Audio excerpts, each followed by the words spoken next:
name's Dr. Greg Wilson from the Christie Hospital in Manchester in the UK, and I'm the lead clinician there for liver-directed therapies. Liver-directed therapies are treatments that go directly into the liver to treat patients with liver-predominant malignancy, liver-predominant cancer. So liver-directed therapies originally came through tumours that predominantly went to the liver, like colorectal cancer, and most of the research has been done on them. There are four basic types of liver-directed therapies. Selective internal radiation therapy is a treatment by which microscopic beads are inserted in through the artery going into the liver to irradiate the tumours, and that is a procedure which has been around for many years and been quite common in the last 10 to 15 years. And we have results of big phase 3 trials in colorectal cancer looking at that. Now, these type of procedures can also be extrapolated into other tumour types that go to the liver. After selective internal radiation therapy, we have chemotherapy beads that go into the liver, commonly known as DC beads, and they cause a bit more pain, but they also treat liver tumours by inserting microscopic beads, again through the hepatic artery, into the liver. The more recent and quite exciting development in liver-directed therapy is something called high-dose chemotherapy saturation of the liver. Now, this has been around for a couple of decades actually, but in fact doing it via the groin or percutaneous high-dose chemotherapy has really only come to the fore in the last 5 to 10 years. A decade ago, a trial, not a big trial, was done on ocular melanoma in the liver. So melanoma coming from the eye predominantly metastasizes to the liver, and about 60% of patients only have disease in the liver, nowhere else. And consequently, a trial was done looking at this technology, which is high-dose chemotherapy to the liver, with very impressive results. Now, that led to a license in Europe, and in the last 5 years, 500 patients have been treated using this technology for liver-predominant metastases. Now, most of those patients have been ocular melanoma because that's where the research has been. Funnily enough, we have started to treat other types of tumour, and in my practice, which, although I'm based in Manchester, I also practice in London. My practice in London, the Harley Street Clinic, we've treated 2 patients who have got breast cancer with secondary metastases in the liver. Now, it's unusual for patients with breast cancer to be treated like this, mainly because only about 5% of breast cancer patients have liver-only cancer. Usually they have metastases in other places like the bones or, say, the lungs or lymph nodes or something like that. But these 2 patients have done remarkably well, and both are now in complete remission, having previously had 2, 3, 4 lines of chemotherapy and hormone therapies. Having said that, this type of treatment obviously would have to be selected for specific patients based on their past history, the type of cancer they got, and what the liver looks like, and that's a very specialised process and involves teams of oncologists, surgeons and radiologists who specialise in this area. After that type of high-dose chemotherapy, we do have more standard chemotherapy and chemotherapy embolization for liver secondaries, whereby lower dose chemotherapy is put into the liver, and we try to block the blood supply to the liver, and that is known as transarterial chemoembolization, or TACE, and that is commonly used in some countries. Now, one of the problems with these is these types of treatments are quite labour intensive, they're highly specialised, and they're quite expensive. And TACE, for example, the last one I spoke to, is quite painful at times and needs to be done as an inpatient, and all of these treatments need an overnight stay. Chemotherapy saturation, which is the latest one, which is taking off, is funded by the German state. They have a process by where they can get funding for it, and I think they're doing about 100 cases a year in Germany, mostly ocular melanoma patients, but in fact they are now treating other types of tumours in the liver, and we have 2 trials. Well, the company have 2 trials currently ongoing worldwide. One is for ocular melanoma in the liver. It's a new trial, essentially a very similar trial to the previous trial, but using a new generation filter which is more effective and takes more of the chemotherapy out of the system. Now, if you want me to describe that, I'm quite happy to do that.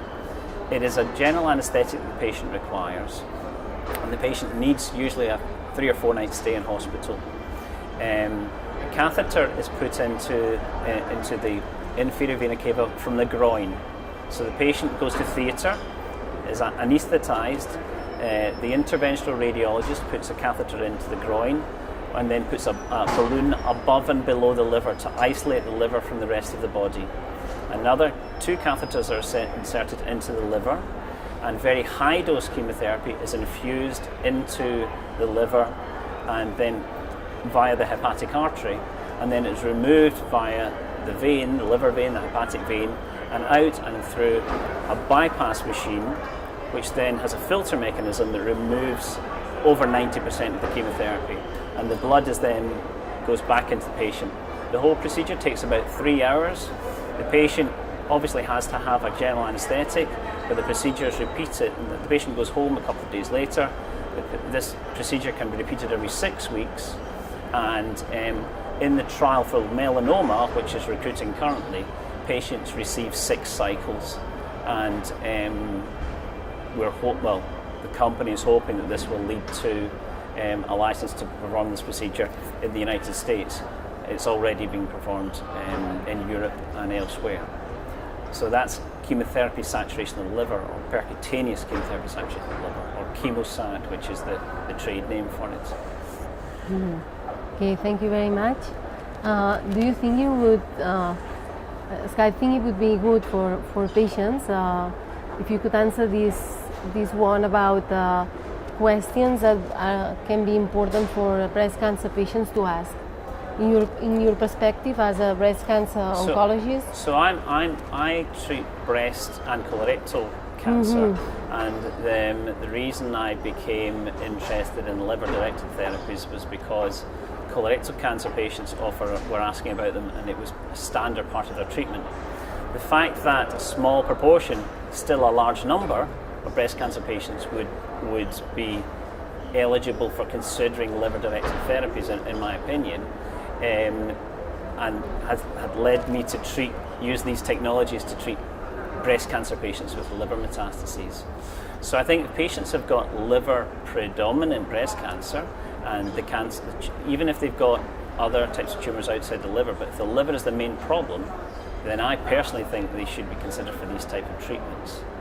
The problem is they don't tend to be funded through most state systems, and often the patients that have been treated with them, breast cancer patients, often are sent too late when the liver's in too bad shape and you can't do the procedure.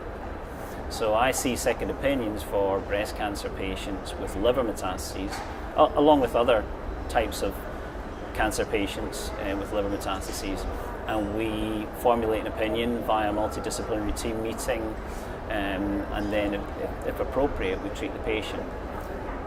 Of course, it needs to be funded by someone, and sometimes wealthy patients fund it themselves, or patients come from overseas, and sometimes governments fund these type of things. And that sometimes is a problem, because I sometimes think patients would be a good patient for the treatment, and yet funding can't be found. We have done quite a few breast cancer liver metastases patients with selective internal radiation therapy, which is SIRT, and there's little published data on that, but my group we are publishing some data at the San Antonio Breast Cancer Conference coming up in December of this year, 2017, on our experience treating 25 patients over a 6-7 year period. So you can see it's quite small numbers, but we've been very impressed. But it's all about picking the right patient. We've had a response rate of about 60% in patients that have had a median of about 3.5 or 3 to 4 lines of therapy, 2 to 3 lines of chemotherapy, approximately 1 line of endocrine therapy on average, and that's a very high response rate, and it controls the liver metastases, which is the main problem for these patients. So it's a very good way of controlling patients if you think the liver is going to get out of control. Now that procedure usually can only really be done once, because you can repeat it, but we don't really know about the long-term effects of the radiation on the liver, and it does seem to affect the liver and affected to some degree, and that's been shown in colorectal cancer.